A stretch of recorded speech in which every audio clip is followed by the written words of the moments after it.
Hello everyone, welcome to our channel clear JIB CIB students.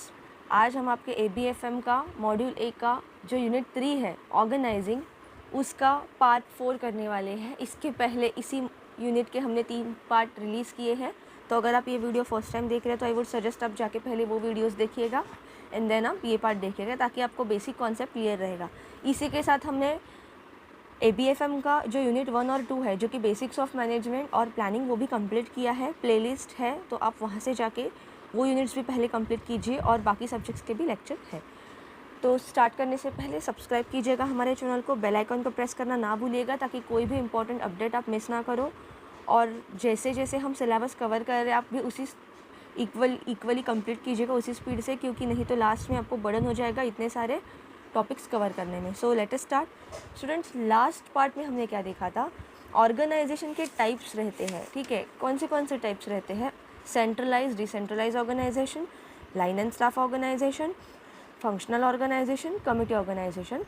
तो इसके पहले part 2 और 3 में हमने centralise, decentralise, line and staff organisation और फंक्शनल 3 पार्ट्स देखे थे। अभी आज के पार्ट में हम देखेंगे कमिटी ऑर्गेनाइजेशन क्या है और आगे का पार्ट, ठीक है। देखिए, नाम से ही पता चलता है कमिटी मतलब क्या, कि ग्रुप ऑफ पीपल वहाँ पे रहेंगे, ठीक है, और एक तरीके की कमिटी बिठा के उनको डिसीजंस लेने होते हैं, ठीक है। अ group of individuals who have come together to solve issues that are experienced by organization as a whole form what is known as committee organization। तो कोई भी इशू सॉल्व करने के लिए एक ग्रुप ऑफ इंडिविजुअल्स को एक साथ बैठा के वो डिसीजंस लेते हैं, और वो इंडिविजुअल्स एक्सपीरियंस रहते हैं वो एरिया में, ठीक है, उनको नॉलेज रहता है, तो उसी को कहते हैं committee organisation. Individuals are provided with the option to discuss difficulties that they have in committee through this approach. तो उनको ऑप्शन रहता है, जो भी डिफ़िकल्टीज़ वो ऑर्गेनाइजेशन में है, ठीक है, प्रॉब्लम्स वो सफ़र कर रही है ऑर्गेनाइजेशन, तो उसको कैसे सॉल्व करना है, उसको डिस्कस करने का उनको ऑप्शन दिया रहता है। The term committee organization refers to a group of individuals who possess various forms of knowledge and who have been properly organized to address challenges faced by organization। तो मतलब ये थोड़ा इम्पॉर्टेंट है। कमिटी ऑर्गेनाइजेशन का अगर आपको definition पूछा तो सिर्फ ऐसे ही नहीं बोल सकते कि आप वो ग्रुप ऑफ इंडिविजुअल्स है वो जो कि एक्सपीरियंस्ड है और वो एक साथ मिलकर इशू सॉल्व करते हैं, नहीं। ये क्या होता है? It is a group of individual who possess various forms of knowledge, ठीक है, जिनके पास नॉलेज है, and who have been properly organised, जिनको प्रॉपर्ली ऑर्गेनाइज करके बिठाया जाता है to address the challenges face by organisation. जो कि चैलेंजेस एक ऑर्गेनाइजेशन फेस कर रही है, उनको एड्रेस करने के लिए, उनको सॉल्व करने के लिए, उस पर सॉल्यूशन निकालने के लिए, बेस्ट सॉल्यूशन निकालने के लिए एक ग्रुप ऑफ इंडिविजुअल्स जो कि वेल एक्सपीरियंस्ड है और नॉलेजेबल है, वो एक साथ बैठ के उसे सॉल्व करता है, उसी को कहते हैं कमिटी ऑर्गेनाइजेशन। तो ये डेफिनेशन है, आपको ध्यान में रखनी है अगर पूछते हैं एग्जाम में तो। A committee can assist in gathering of collective ideas on information as well as accurate analysis of these items which can assist in making of sound managerial decision and resolution of challenging situation. तो मतलब ये जो committee रहती है वो अलग अलग ideas को गैदर करती है, क्योंकि वहाँ पे बहुत सारे इंडिविजुअल्स रहते हैं, सबकी अपनी अपनी इनोवेटिव आइडियाज़ इन्फॉर्मेशन लेके वो एक एक्यूरेट एनालिसिस करते हैं, ठीक है, आइटम्स का, और फिर एक मैनेजरियल डिसीजन लेते हैं, जो कि कितना भी चैलेंजिंग सिचुएशन हो। Throughout the course of operation, the company may face variety of challenges. To address these challenges, the management establishes committee by recruiting members from the relevant functional areas, and management makes judgments and finds solution to the issues based on facts and ideas that are offered by members of the committee। तो मतलब क्या है? देखिए, कोई भी company organisation जब actually उसके operations चालू है, कोर्स ऑफ ऑपरेशन मतलब वो एक्चुअली जब वर्किंग चल रहा है वो कंपनी का, तो कई सारे चैलेंजेस उसको फेस करने पड़ते हैं। तो ये चैलेंजेस को एड्रेस कैसे किया जाएगा? तो इसीलिए एक वो जो फंक्शनल एरिया में, रिस्पेक्टिव फंक्शनल एरिया में जो एक्सपर्ट कमेटी है ना, वो उनको बिठाई जाती है, ठीक है। और वो क्या करते हैं? अपने अपने जजमेंट्स देते हैं, सॉल्यूशंस निकालते हैं वो इशू को सॉल्व करने के लिए, अलग अलग फैक्ट्स और आइडियाज़ को यूज़ करके, ठीक है। तो यही कॉन्सेप्ट है कमिटी ऑर्गेनाइजेशन के। अभी देखते हैं एडवांटेजेस क्या है कमिटी ऑर्गेनाइजेशन के। Improve quality of decisions. One of the most significant benefits of using committee organization is the improved quality of decision.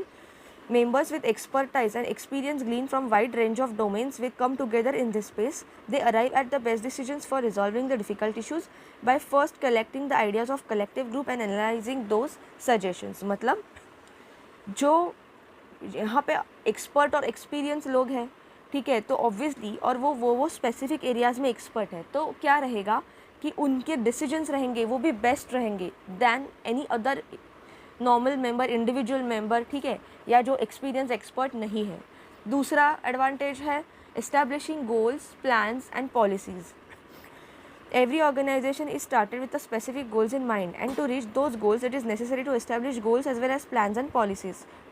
The committee serves as the organizational structure that underpins the goal setting process. In addition to this, it offers recommendations and information that can be used to formulate strategies and policies to accomplish goals that have been set. मतलब देखिए, हर एक organisation की, company के कुछ goals रहते हैं, कुछ plans रहते हैं, और वो प्लान्स को एग्जीक्यूट करने के लिए उनकी अपनी अपनी पॉलिसीज़ रहती है। तो ये जो कमेटी जब बैठती है तो वो स्पेसिफिक गोल्स को माइंड में रखते हुए ही प्लान्स और पॉलिसीज़ बनाते हैं, ठीक है, वो बेसिकली पॉलिसीज़ भी बनाते हैं। ओके, तो इसीलिए क्या होता है कि उनका काम, अगर कमेटी बैठती है एक्सपर्ट्स की, तो वो गोल्स भी अच्छे से सेट कर सकते हैं, प्लान्स बनाते हैं और पॉलिसी भी बनाते हैं। नेक्स्ट है participatory management. The arrangement of work into committee assures that competent people will take part in the management activities. In this setting, each member has the opportunity to contribute their thoughts, ideas and opinions to the process of making decisions. In the process of decision making, the democratic procedure is taken into consideration. मतलब क्या है कि जब committee बैठती है ना students, तो सभी लोगों का वहाँ पे ओपिनियन मैटर करता है। हर एक मेंबर को अपॉर्चुनिटी मिलती है अपने थॉट्स, अपने आइडियाज़ को, अपने ओपिनियन को प्रोसेस करके, अपने ओपिनियन को ध्यान में रख के एक डिसीजन देने की, ठीक है। उससे क्या होता है, एक डेमोक्रेटिक प्रोसीजर होता है, सबको चांस मिलता है कि कैसे उसे डिसीजन लेना है, ठीक है। फिर नेक्स्ट है decrease prejudice and conflicts. The committee helps to enable development of ties among members and their interaction with the line management, which in turn helps to reduce prejudice and conflicts. They contribute to the authorities' ability to keep the close communication with the one another and share information with the one another. As a result, the likelihood of making biased decisions or errors in the judgment is reduced. In a similar vein, the development of reciprocal ties among members contributes to the resolution of conflicts that arise with them. मतलब देखिए, जब सब experts मिलकर decision लेते हैं तो उनके बीच में जो कॉन्फ्लिक्ट्स है या प्रीजुडिस है, कि मतलब जैसे कि सपोज़ एक कमेटी मेंबर बोलेगा मेरा डिसीजन नहीं लिया, या मुझे मेरे ओपिनियन को इम्पोर्टेंस नहीं दिया, ऐसा नहीं होगा। सबको इक्वल चांस मिलता है अपने ओपिनियन रखने का, ठीक है, डिसीजंस लेने का। वहाँ पे कुछ एरर रहेगा तो वो भी रेक्टिफाई किया जाता है, कोई भी बायस डिसीजन नहीं होता, सबको इक्वली मतलब इम्पोर्टेंस दे के डिसीजन लिया जाता है, ठीक है। नेक्स्ट है dealing in a complicated problems. Arrangement of problems into committee makes it easier to deal with the complicated and tough sorts of issues. In certain circumstances, during an organizational functioning, a great number of difficult and crucial challenges may surface. It is far more difficult for those in line of the authority or even upper management to address difficulties of this nature.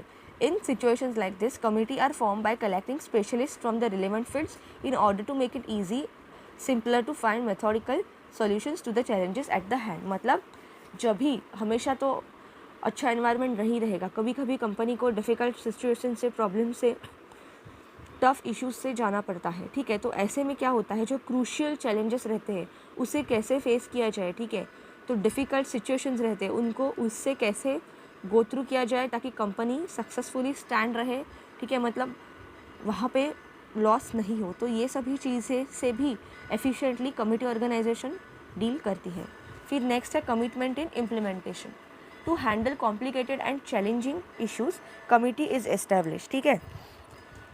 All the committee members have significant prior expertise and are recognized authorities in their respective disciplines.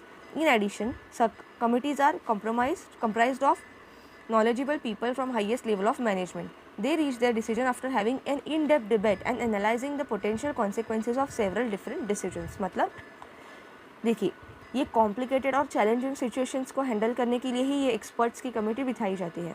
तो जब problems आते हैं तो उनकी commitment रहती है, मतलब क्या, they are committed for giving the best decisions after analysing in depth, ठीक है। और क्या क्या पोटेंशियल कॉन्सिक्वेंसेस हो सकते हैं अगर डिफ़िकल्ट सिचुएशन आती है या आ गई है, तो क्या क्या वो सभी कॉन्सिक्वेंसेस को दिमाग में रखते हुए एक दूसरे के साथ इन डेप्थ डिबेट करके डिस्कशंस करके ही वो डिसीजन लेके आएंगे, इसके लिए वो कमिटेड रहते हैं, ठीक है। नेक्स्ट है sharing of authority. During an inquiry and research that is being carried out, some of the authority that is held by top management is being distributed among the members of the committee. If they stay aside inside the boundary of the designated area, committee members are free to carry out their duties anonymously. And in committee, each member carries the same amount of weights in terms of authority. As a result, decisions made at the executive level receive the assistance and consensus of the members of the relevant committees. मतलब देखिए क्या है इसका meaning. देखिए sharing of authority मतलब क्या, कुछ decisions छोड़ के जो कि एकदम से टॉप मैनेजमेंट लेती है, उसके बाद में मैक्सिमम डिसीजंस कौन लेता है, कमिटी ऑर्गेनाइजेशन, जो कमिटी बैठते हैं। फिर क्या है कि अगर जो कमिटी ऑर्गेनाइजेशन को, कमिटी मेंबर्स को जो राइट दिया है ना कि इतने इतने दायरे में रह के, ये बाउंड्री में रह के ही आपको डिसीजन लेना है, ये बाउंड्री से बाहर आपको नहीं जाना है, तो अगर वो बाउंड्रीज़ को फॉलो करते वो अपना डिसीजन लेते हैं, तो वो बाउंड्री के अंदर वो फ्री रहते हैं अपना डिसीजन एक पर्टिकुलर एक्सटेंट तक लेने में, मतलब वहाँ पे कोई भी रिस्ट्रिक्शंस नहीं लेते कि आपको ऐसे ही डिसीजन लेना है। और जब कमिटी फॉर्म होती है तो उसमें सभी को इक्वल वेटेज रहता है इन टर्म्स ऑफ अथॉरिटी। ऐसा नहीं है एक को ज़्यादा पावर है एक को कम पावर है, तो सभी का डिसीजन इक्वल रहता है, इक्वल उसको वेटेज रहता है, इंपॉर्टेंस रहता है। और चाहे वो एग्जीक्यूटिव लेवल हो या सभी लेवल पे कमिटी के डिसीजंस, उनको पूरा फ्रीडम रहता है कि हर एक एक्सटेंट तक जाके वो डिसीजन ले सकते हैं इनसाइड दैट बाउंड्री, ठीक है। This was advantages of committee organisation. अभी देखते हैं क्या क्या डिसएडवांटेजेस है कमिटी ऑर्गेनाइजेशन के। Creating conflicts, the presence of more heads in the committee increases likelihood of conflict. In certain circumstances organization of the committee contributes to the confusion and contention that exists during decision making process. There is a possibility that ideas held by one member are in a direct opposition held by other member. अभी देखिए अगर committee members में सबको equal weightage रहेगा तो ऐसा हमेशा possible नहीं होता कि सबके सेम ओपिनियन हो। कभी कभी क्या होता है, कुछ लोगों का ओपिनियन डिफरेंट हो जाता है, तो वो टेस्ट में उनके बीच में कॉन्फ्लिक्ट हो सकता है।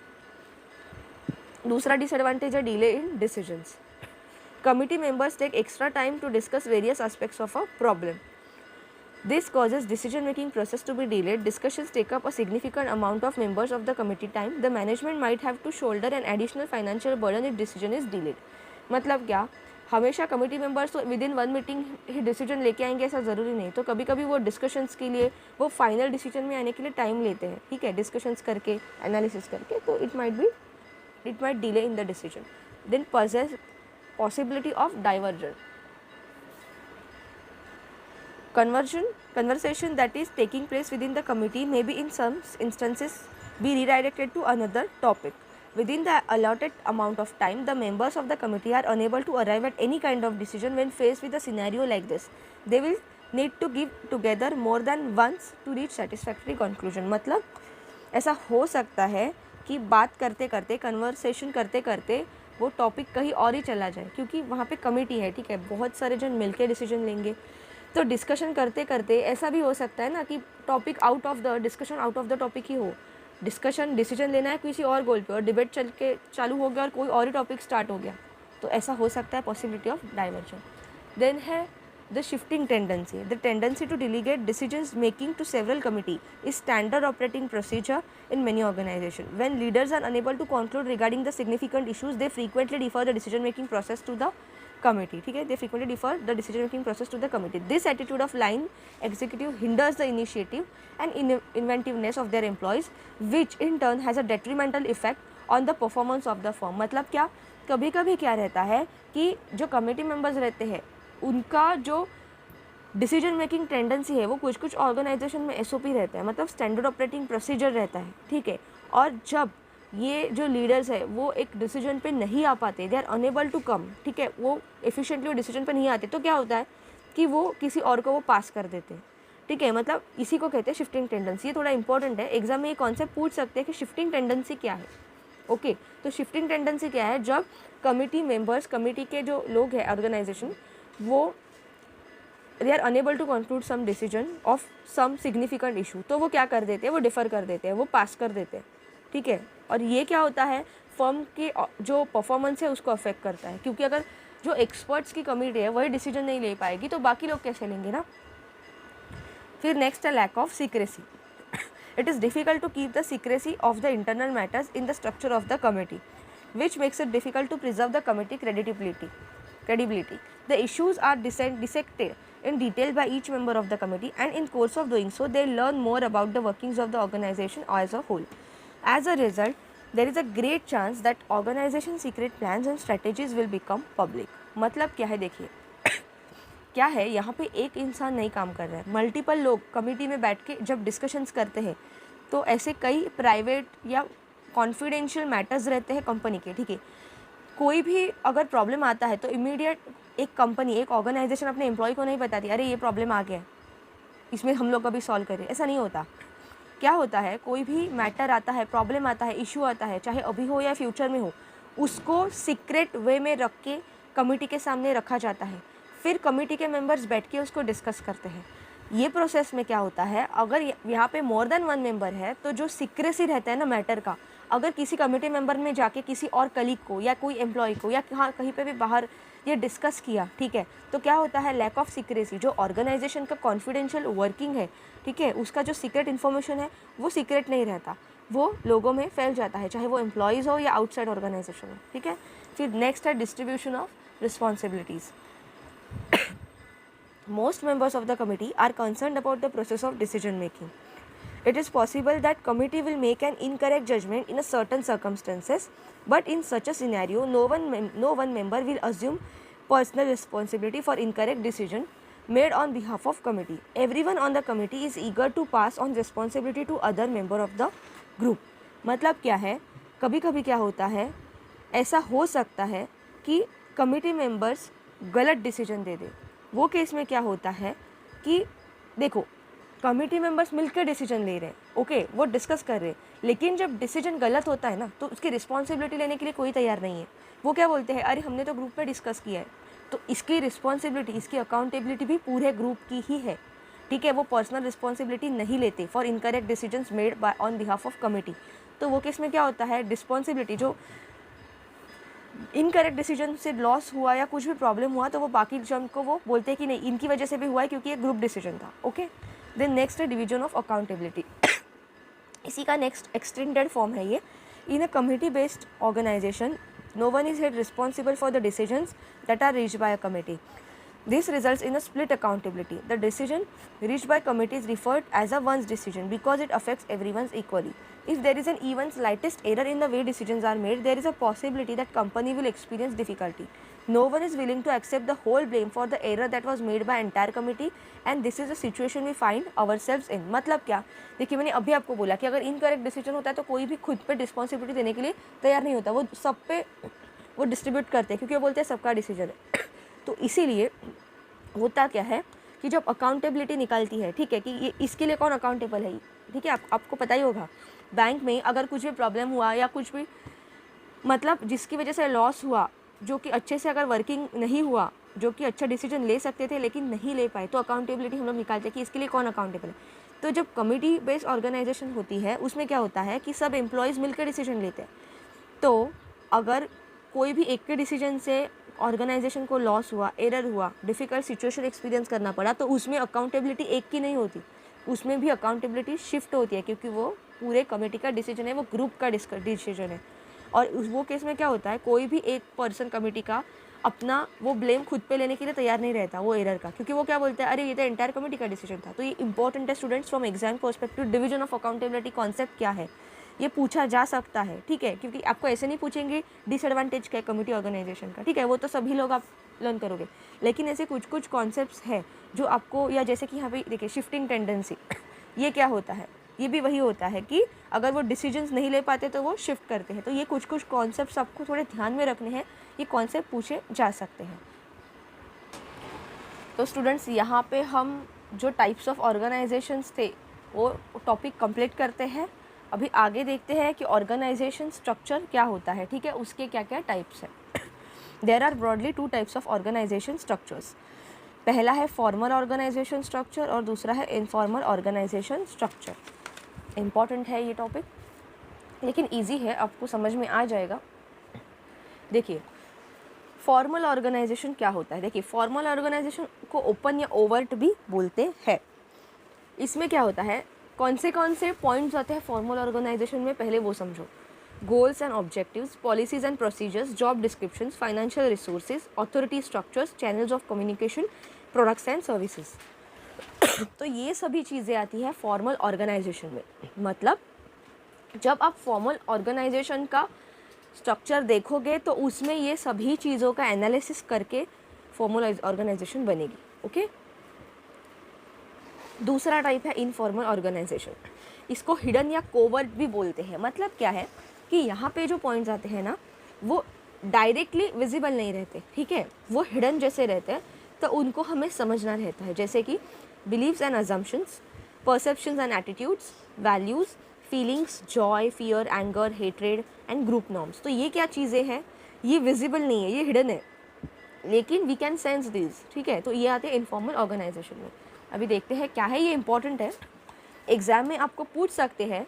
5 ऑप्शन में से 4 ऑप्शन में से ऑड वन आउट देंगे कि इनमें से कौन सा फॉर्मल ऑर्गेनाइजेशन में, कौन सा पॉइंट फॉर्मल ऑर्गेनाइजेशन में नहीं आता।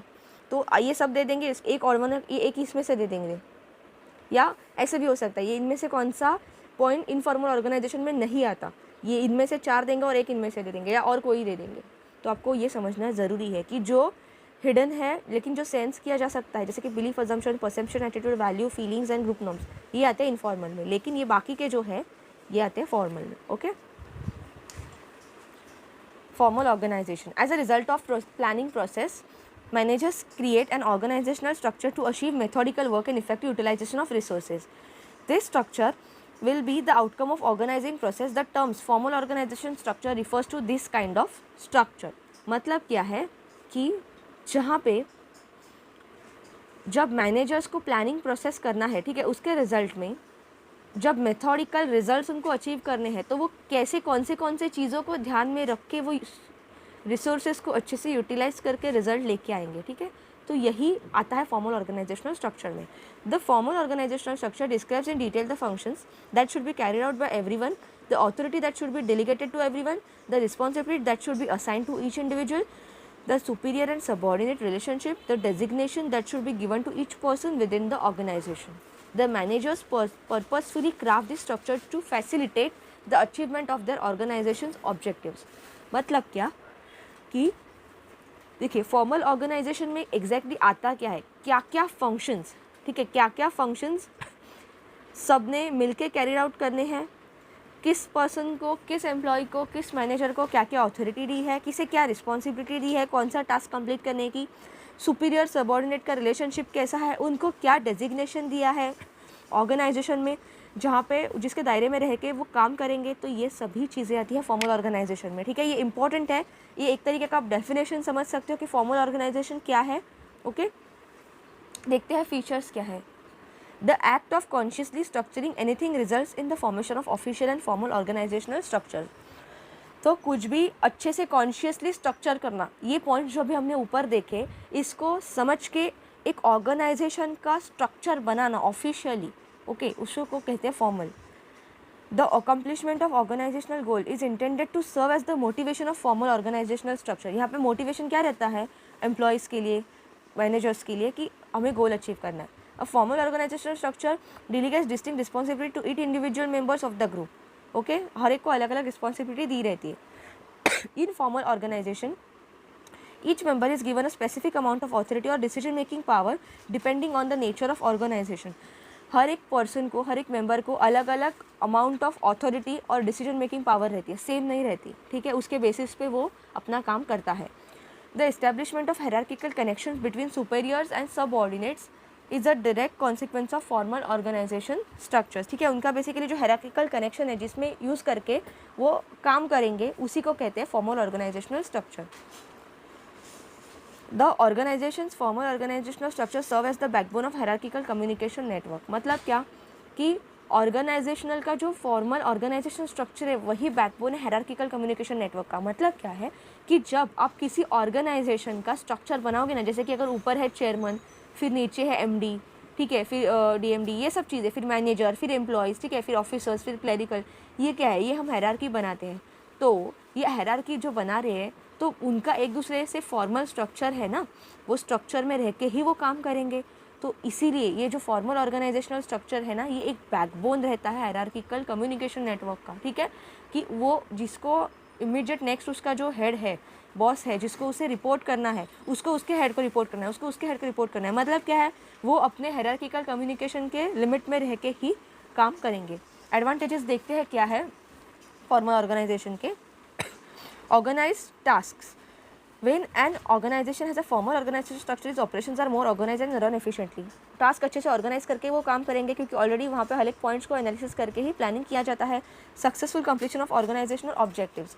To accomplish the goals of organisation a formal organisational structure must be develop. ठीक है, अगर ऑब्जेक्टिव्स को अच्छे से अचीव करना है, सक्सेसफुली कंप्लीट करना है, तो फॉर्मल ऑर्गेनाइजेशनल के स्ट्रक्चर में रह के ही गोल्स को अच्छे से अचीव करना पड़ता है।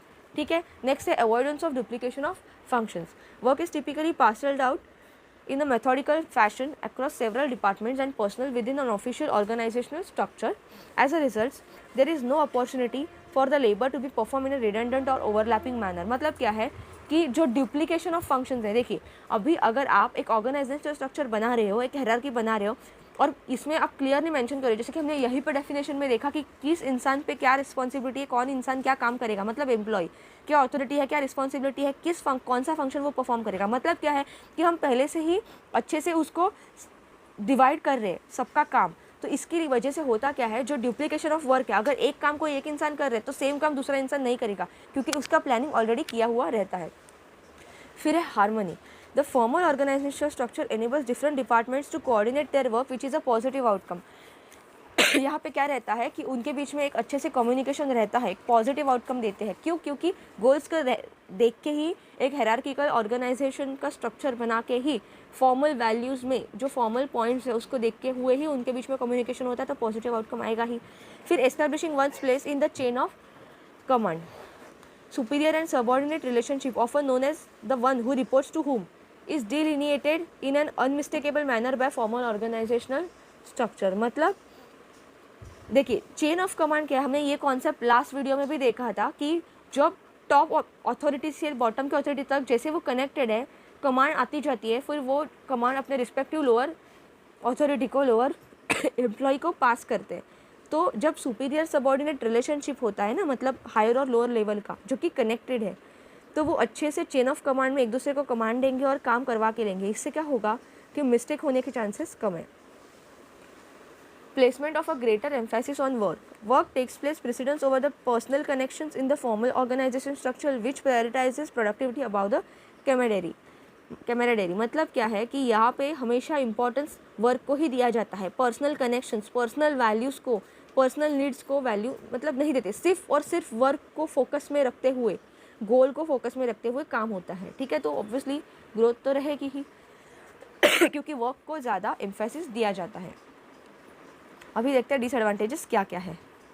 Postponing of action. When scalar chains and chains of command verbs are followed, the formal structure is pushed back. मतलब देखिए हमने पहले भी देखा था स्केलर चेन्स मतलब क्या है कि जैसे हायरार्किकल में कनेक्टेड है जो लोअर लेवल अपने हायर बॉस से, तो वही इसमें वो चेन ऑफ कमांड रहेगा, ऊपर से नीचे तक वो ऑर्डर आएगी और उनको वैसे इसका हिसाब से फॉलो करना पड़ता है। तो वहाँ पे क्या होता है कि जब तक ऊपर से ऑर्डर नहीं आती, जो लोअर लेवल के जो एम्प्लॉयज़ है वो फॉलो नहीं करेंगे उसको, तो वहाँ पे फॉर्मल स्ट्रक्चर थोड़ा पुशबैक होता है, लेट होता है, पोस्टपोन्ड होता है एक्शन। क्यों? क्योंकि ये जो प्रोसीजर है, जैसे कि आपको पता है, अभी अगर आप बैंक में काम कर रहे हो, ठीक है, कोई भी इंपॉर्टेंट डिसीजन लेना है तो हम खुद से ले सकते हैं क्या? नहीं, वो हायर अथॉरिटी से उसे पास करवा के लेना पड़ता है, उसका नोट पुटअप करना पड़ता है, प्रपोजल रखना पड़ता है, फिर अगर कोई आउटसाइड वेंडर से ना तो उसके कोटेशंस मंगाओ, और फिर जब तक वो हायर अथॉरिटी से, मैनेजमेंट से पास होकर अपने यहाँ पे लागू नहीं होता, मतलब एप्लीकेबल नहीं होता, तब तक हम उसे एग्जीक्यूट नहीं कर सकते।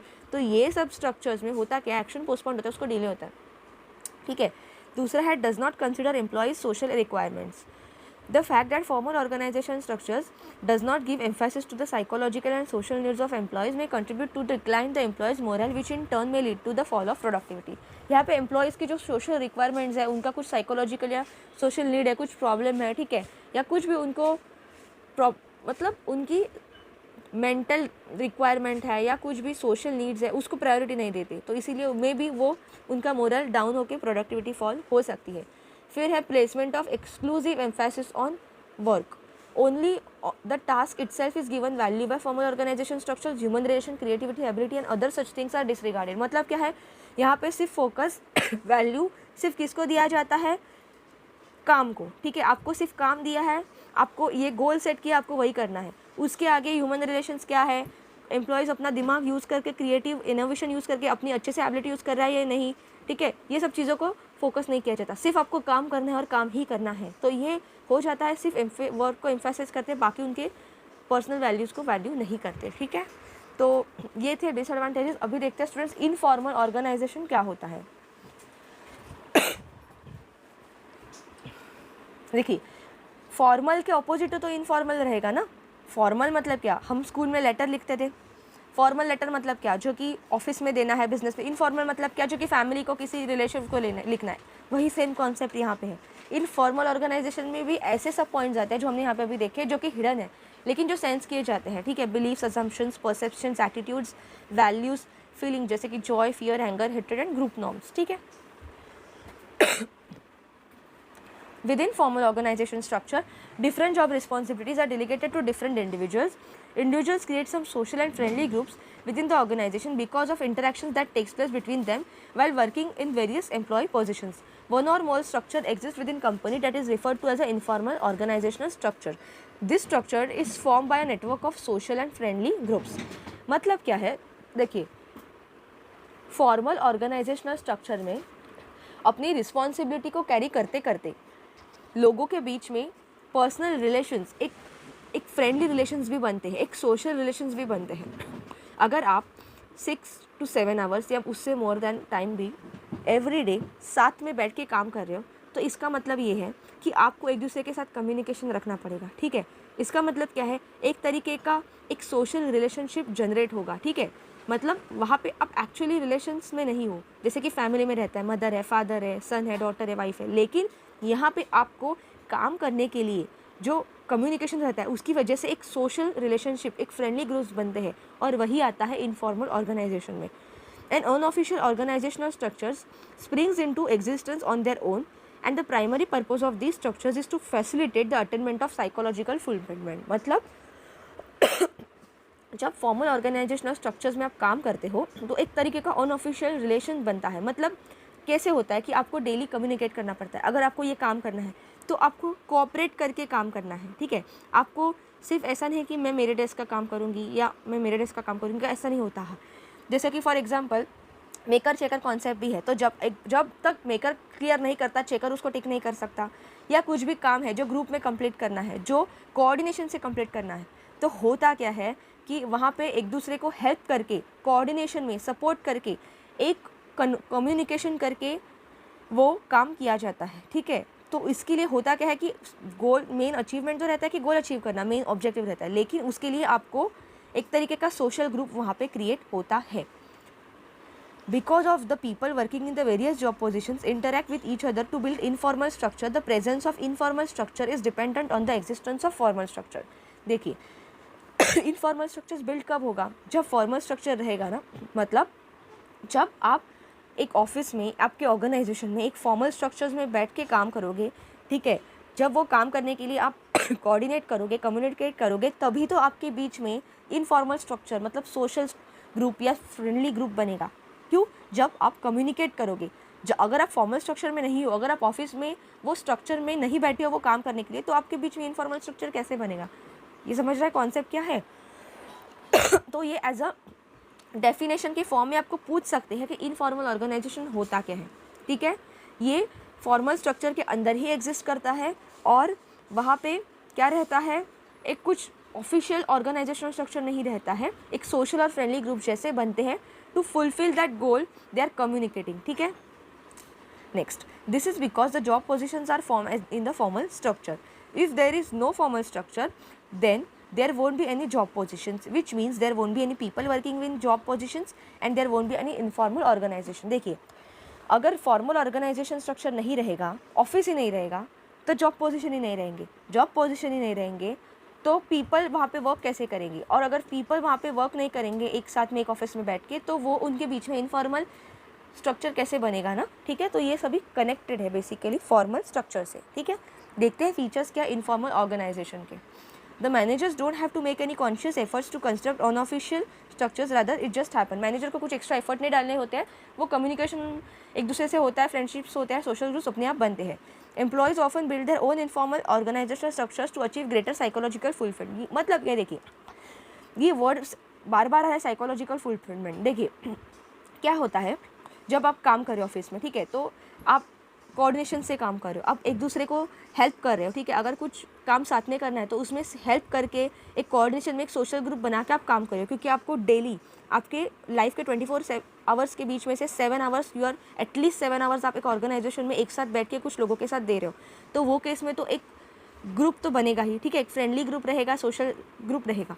अभी क्या होता है, कभी कभी क्या होता है, कुछ स्ट्रेसफुल सिचुएशंस आए, ठीक है, कुछ इश्यूज़ आए, तो उसको अगर हम अकेले फेस करें या हम ग्रुप में साथ में मिलके एक दूसरे को सपोर्ट हेल्प करके, भले ही वो साइकोलॉजिकल सपोर्ट हो, मिलके हेल्प करें, ठीक है। या कभी कभी हम लोग काम करते ज़्यादा थक जाते हैं, तो थोड़ा रिलैक्स करने के लिए हम क्या करते हैं, हम अपने आसपास के लोगों के साथ बात करते हैं, ठीक है, हमारे फ्रेंड्स रहते हैं या हमारे कलीग्स रहते हैं, उनके साथ डिस्कशंस करते हैं, ठीक है।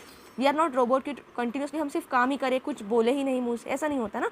तो ये हम लोग जब इंटरेक्शन करते हैं, ठीक है, तो एक तरीके का फ्रेंडली रिलेशन तो होता क्या है, थोड़ा काम से हम लोग को ब्रेन को थोड़ा अदर वर्क से थोड़ा क्या बोलते हैं रिलैक्स भी मिलता है और स्ट्रेस फ्री भी लगता है। फिर अगेन हम काम की तरफ जाते हैं, तो अपने आप ये जो फ्रेंडली रिलेशंस है, फ्रेंड्स है, एक ग्रुप्स है, वो बनते ही है, ठीक है।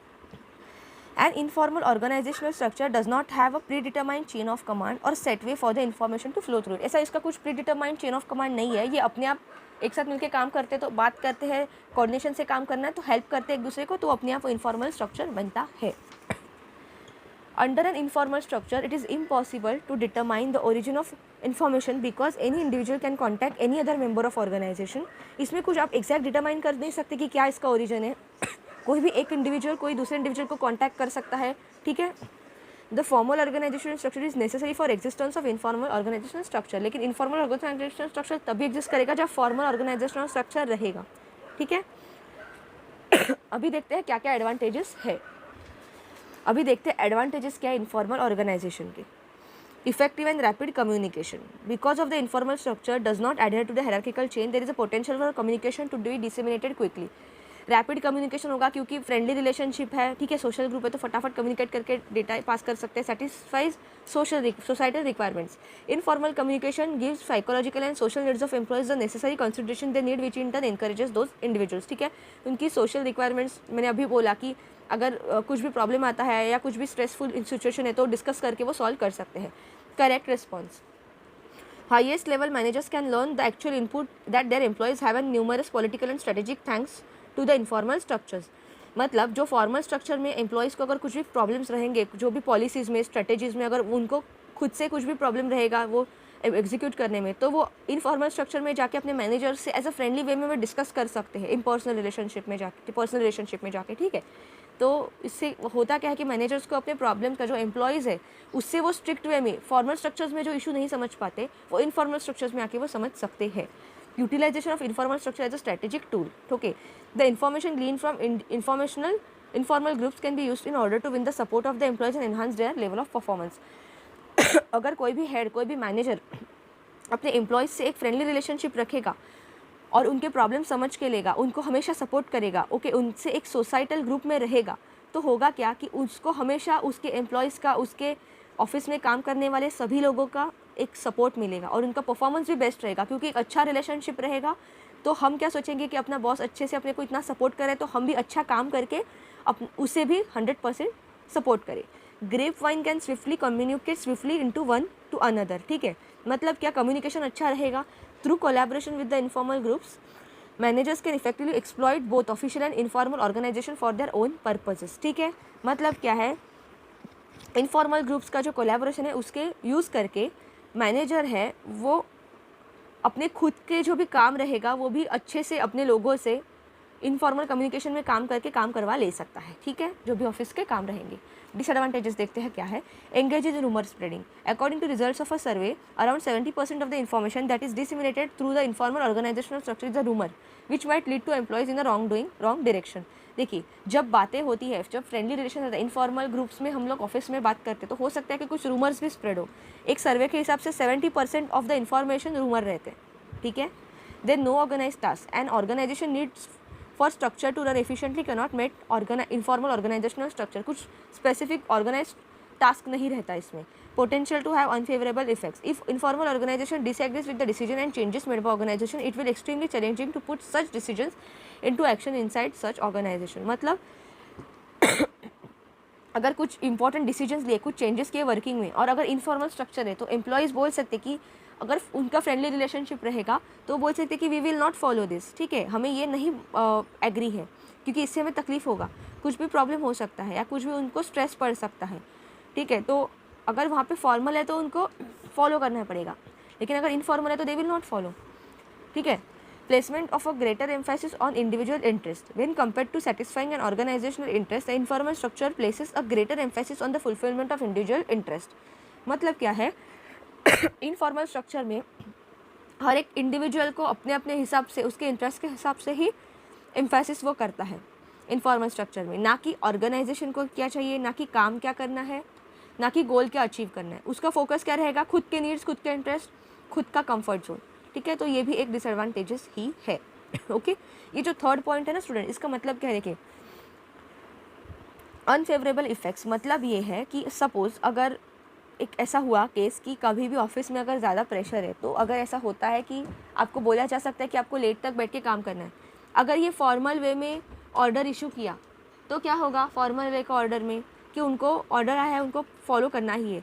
लेकिन अगर वो इनफॉर्मल डिस्कशन में, अगर फ्रेंडली ग्रुप में उनका रिलेशन एक दूसरे से ऑफिस में, तो वो क्या बोलेंगे अपने बॉस को, नहीं हम नहीं कर सकते, हमको ये एग्री नहीं है, हम ये नहीं कर सकते, सॉरी, क्योंकि इससे हमें तकलीफ होगा, इससे हमें चैलेंजेस फेस करने पड़ सकते। तो ऐसा टाइप का एक एग्जांपल मैंने आपको दिया, ठीक है। सो स्टूडेंट्स, ये थे disadvantages of informal organisation. So ये था अपना ABFM का module. Thank you students for watching our video. Subscribe कीजिएगा, बेल आइकन को प्रेस करना ना भूलिएगा, और अपने मैक्सिमम दोस्तों के साथ ये वीडियो शेयर कीजिएगा स्टूडेंट्स, ताकि हमें भी मोटिवेशन मिले और आपकी भी मैक्सिमम एग्जाम सबकी लोगों की क्लियर हो। Thank you.